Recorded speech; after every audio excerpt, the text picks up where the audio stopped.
Hello everyone, welcome back to my YouTube channel safety trainer Asif Syed. आज के इस video में हम लोग बात करने जा रहे हैं एक ऐसे टॉपिक के बारे में जो कि इंटरव्यू सेशन में फायर एंड सेफ्टी प्रोफेशनल से पूछा जाता है, specially oil and gas sectors में, जिसका नाम है फायर पॉइंट। तो आइए वीडियो को शुरू करते हैं। आज का हमारा जो सवाल है वो है फायर पॉइंट के बारे में। मैं पूरी कोशिश करूंगा कि ये जो वीडियो देखेंगे आपको इसी वीडियो को देखने के दौरान फायर पॉइंट का जो कॉन्सेप्ट है बहुत अच्छे से समझ में आ जाए। इसके लिए मैंने फायर पॉइंट को 6 हिस्से में डिवाइड किया हूँ। सबसे पहले आएगा डेफिनीशन, उसके बाद में आएगा रिलेशन टू फ्लैश पॉइंट, यानी फायर पॉइंट का फ्लैश पॉइंट से क्या रिलेशन है।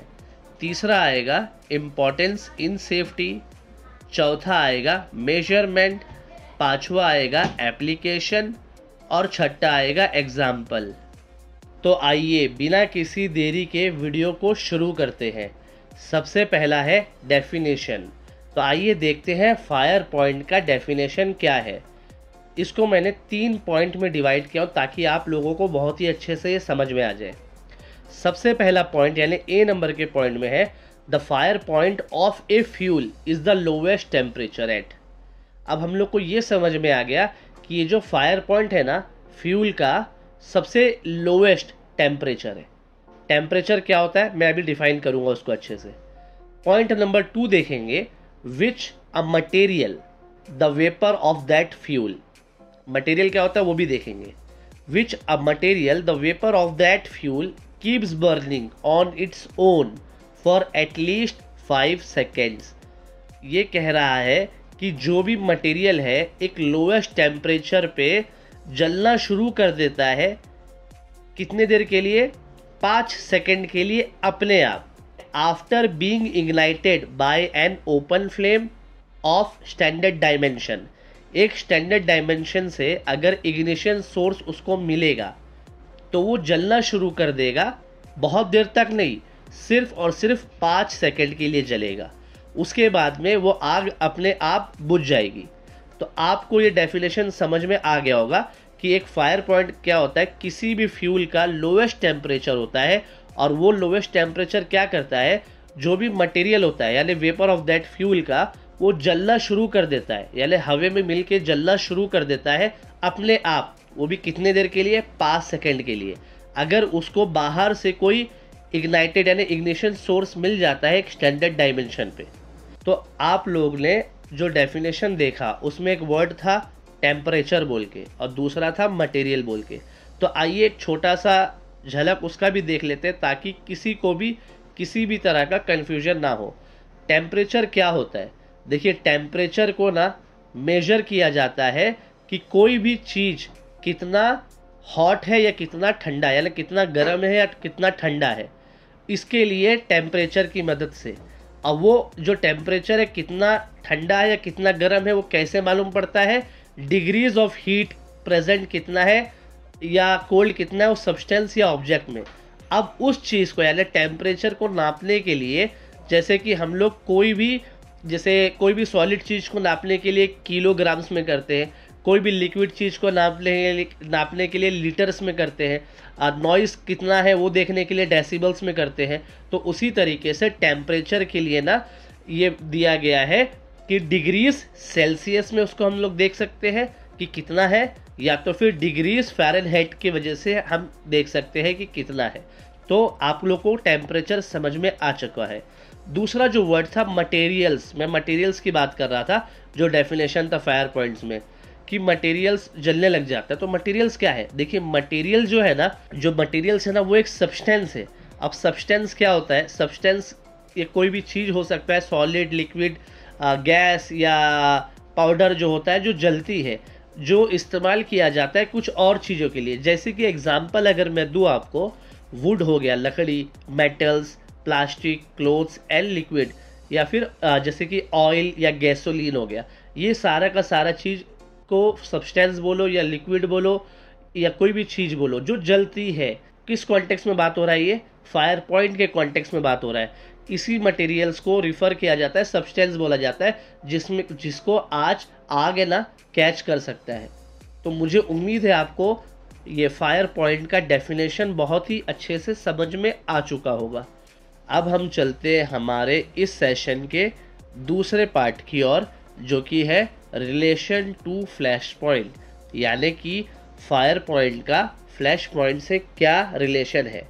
तो फ्लैश पॉइंट की अगर मैं बात करूं तो फ्लैश पॉइंट का वीडियो भी अवेलेबल है मेरे यूट्यूब चैनल में, आप लोग जाके उसे ज़रूर देखिएगा। नहीं भी तो अभी तक उस वीडियो को 1500 लोगों ने देख चुका है। फिर भी मैं अभी आप लोगों को छोटा सा उसका बारे में जानकारी दे देता हूं, ताकि इस वीडियो में यानी फायर पॉइंट के सेशन में आप लोगों को अच्छे से क्लियर हो जाए। फ्लैश पॉइंट क्या होता है? फ्लैश पॉइंट एक लोवेस्ट टेम्परेचर होता है, ठीक है। लोवेस्ट टेम्परेचर ये क्या करता है? जिसमें फ्लेमेबल लिक्विड को है ना ये प्रोड्यूस कर सकता है। अब ये जो प्रोड्यूस कर सकता है कैसे? इनफ वेपर में। अब क्या किया इसने, ये टेम्परेचर जो है फ्लेमेबल लिक्विड को प्रोड्यूस कर सकता है इनफ वेपर को। अब ये वेपर क्या करता है? हवा में जाके मिल जाता है। अब ये हवा में जाके क्या करता है? इग्नाइट या फिर फ्लैश कर सकता है हवा में मिलके।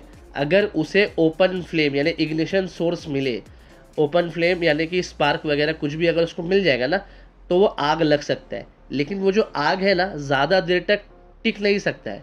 क्यों? उसमें से अगर मैंने वापस से इग्निशन सोर्स को अगर हटा लूँगा ना, तो आग अपने आप बंद हो जाती है।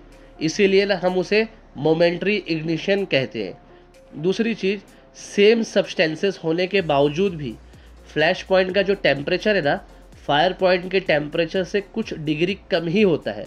तो ये इसका एक छोटा सा मैंने आपको फ्लैश पॉइंट के बारे में बता दिया।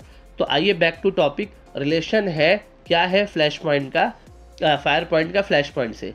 देखिए ये जो है ना higher than the flash point होता है, मतलब फ्लैश पॉइंट जो होता है कम होता है और उसका जो फायर पॉइंट होता है वो थोड़ा ज़्यादा होता है इससे। तो ये जो फ्लैश पॉइंट है ना इसका जो टेम्परेचर होता है ना, वो जो मटेरियल है ना वो जो फायर को ना ब्रीफली कैच कर सकता है, ये जो सस्टेन करता है फ्लेम को सिर्फ और सिर्फ 5 सेकंड के लिए। फ्लैश पॉइंट में क्या था? मोमेंट्री इग्निशन होता है, यानी कि वेपर जो है हवा में मिल गया, फ्लेमेबल वेपर जो है हवा में मिल गया, हवा में मिलने के बाद आग मैंने लगाने की कोशिश किया तो एक मोमेंट्री हल्का सा आग स्टार्ट हुआ, फिर बंद हो गया। क्यों? मैंने वापस से इग्निशन सोर्स को दूर कर लिया तो वो बंद हो गया। लेकिन फायर पॉइंट में क्या होता है? मैंने आग लेके गया, लगाया और हटा भी दूँ ना, वो अपने आप जलता है कुछ देर तक। कितने देर तक? कम से कम 5 सेकेंड तक वो सस्टेन कर सकता है। तो यही है इसका रिलेशन फायर पॉइंट का फ्लैश पॉइंट से। अब हम चलते हैं पॉइंट नंबर 3 की ओर, इम्पॉर्टेंस इन सेफ्टी, यानी फायर पॉइंट का क्या महत्व है सेफ्टी में लेके। तो पॉइंट नंबर ए ये है, नोइंग द फायर पॉइंट। अगर हम लोग को पता होता है तो ये हेल्प करेगा एसेस करने के लिए फायर हैजार्ड्स किसी भी मटेरियल का, यानी किसी भी मटेरियल का क्या फ्लैश पॉइंट है या क्या फायर पॉइंट है, क्या इग्निशन टेम्परेचर है। ये सारे चीज़ जब पता चलता है ना तो हम लोग को फायर हैजार्ड को रिड्यूस करने के लिए बहुत हेल्प मिलता है। और ये बहुत ही ज़्यादा इम्पॉर्टेंट है हैंडलिंग और स्टोरेज करने के लिए कोई भी यानी इस मटेरियल को। तो यही एक इसका इम्पॉर्टेंट है। पॉइंट नंबर 4 की बात करूँ तो मेजरमेंट। तो मेजरमेंट कैसे करते हैं, क्या है, आइए देखते हैं। ये जो है ना डिटरमाइन किया जाता है, कोई भी मटेरियल को ना हीट करते हैं और पीरियडिकली उसको अप्लाई करते हैं फ्लेम। जब वो जो मटेरियल है ना इग्नाइट कर जाता है और वो इग्नाइट कंटिन्यू करता है बर्न स्पेसिफिक टाइम के लिए, तो वो चीज़ को रिकॉर्ड किया जाता है। तो उसी से इसका फायर पॉइंट पता चलता है। अगर आप लोगों को अभी भी ये पॉइंट नंबर 4 मेजरमेंट सही से समझ में नहीं आया तो आइए मैं आपको समझाने की कोशिश करता हूँ कि इसको किस तरीके से मेजर करते हैं। देखिए, और ये चीज़ आपको नहीं करना है, ये जो थ्योरेटिकल और प्रैक्टिकल जो काम करते हैं प्रोफेशनल एक्सपर्ट्स, ये वो लोगों का काम है। वही लोग ने हम लोग को बताया कि इस चीज़ का इतना फ्लैश पॉइंट है, इतना फायर पॉइंट है, इग्निशन टेम्परेचर ये है, इसको टाइम कैसे हैंडल करना है, कैसे स्टोरेज करना है, कैसे डिस्पोज करना है, ये सारे चीज़ जिनका काम है वो करेंगे। अब हम खाली इसमें से थोड़ा सा हम लोग के जानकारी के लिए ले लेंगे। आइए देखते हैं किस तरीके से मेजर करेंगे। सबसे पहले ये कोई भी मटेरियल को धीरे धीरे ना हीट देंगे, यानी आग लगाएंगे। अब क्या करेंगे, एक स्मॉल फ्लेम को लेंगे और हम लोग उसको ना जलाने की कोशिश करेंगे उस मटेरियल को डिफरेंट टेम्परेचर्स पे। उसके बाद क्या करेंगे हम लोग, वो जो मटेरियल है ना, अगर आग पकड़ लेता है और जलना शुरू कर देता है 5 सेकेंड के लिए, तो उसका हम लोग को टेम्परेचर नोट कर लेना है। तो इससे क्या पता चलता है, उसी टेम्परेचर को तो हम लोग फायर पॉइंट कहते हैं। तो मुझे उम्मीद है कि पॉइंट नंबर 4 आपको समझ में आ गया होगा। चलिए अब चलते हैं पॉइंट नंबर 5 की ओर। पॉइंट नंबर 5 था एप्लीकेशन। तो ये क्या बताना चाह रहा है कि ये जो फ्लैश पॉइंट वगैरह जितना भी चीज़ हम लोग पढ़ते हैं ना, ये कहाँ इस्तेमाल किया जाता है, इंडस्ट्रीज़ में।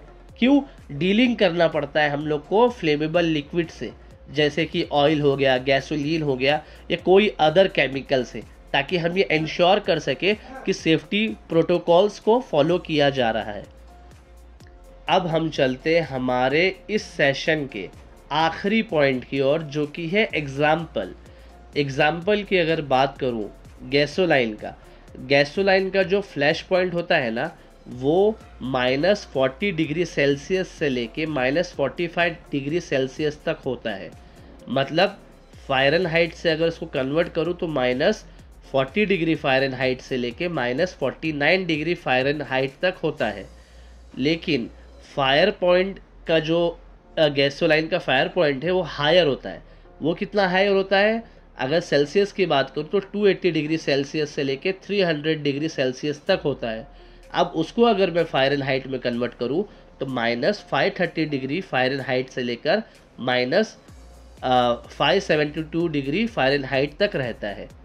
तो ये सारा पॉइंट्स अगर समझ जाएंगे तो कोई भी इस कॉन्सेप्ट को फायर पॉइंट के अच्छे से ग्रास्प कर सकता है और उसका सिग्निफिकेंस इन फायरिंग सेफ्टी समझ सकता है। उम्मीद करता हूँ आपको फायर पॉइंट का कॉन्सेप्ट बहुत ही अच्छे तरीके से समझ में आ चुका होगा। आप लोगों का बहुत बहुत शुक्रिया इस वीडियो को देखने के लिए। अगर आप लोगों को ये वीडियो यूज़फुल लगता है तो मेरे इस वीडियो को लाइक करिए, कमेंट करिए, शेयर करिए दोस्तों के साथ, सेफ्टी प्रोफेशनल्स के साथ, और सेफ्टी ग्रुप्स में मेरा इस वीडियो को शेयर करना बिल्कुल भी ना भूलिएगा। और मिलते हैं किसी और वीडियो में किसी और न्यू टॉपिक के साथ। तब तक के लिए गुड बाय, टेक केयर।